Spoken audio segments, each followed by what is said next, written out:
So friends, अगर आपके person को कुछ कन्फेस करने का मौका मिले तो आपके पर्सन क्या कन्फेस करना चाह रहे हैं, आपके पर्सन के दिल के अनकहे राज क्या है, कौन सी बातें हैं जो आपको बताना चाहते हैं लेकिन नहीं बता पाए। लेट्स सी क्या है इनके मन में। बड़ी बरकस्त है तेरे इश्क में, जब से हुआ है बढ़ता ही जा रहा है। गाइस, ये इंसान ये आपको ये बात बताते हैं कि ये आपके प्यार में पड़ चुके हैं और बहुत ज्यादा बुरी तरह पड़ चुके हैं। तेरी नाराजगी मेरी लांगे रहेगी। अगर आप इनसे नाराज हैं, खफा हैं, तो गाइस कहीं ना कहीं जी नहीं पा रहे हो। ये बातें आपको बताते नहीं है, लेकिन कहीं ना कहीं आपके बिना इनका बहुत बुरा हाल है। सुबह का पहला ख्याल और रात की आखिरी याद हो तुम, लव यू सो मच। सुबह उठते ही सबसे पहले आपकी याद आती है और रात को सोते समय कहीं ना कहीं आपका चेहरा इन्हें सोने नहीं देता।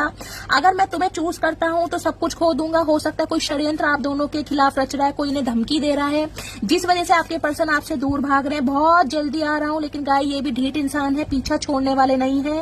हर हाल में आपके पास आएंगे। मुझे तुमसे डर लगता है, लेकिन थोड़ा आपसे डर रहे हैं, घबरा रहे हैं, किसी की नहीं सुनने वाले हैं। जब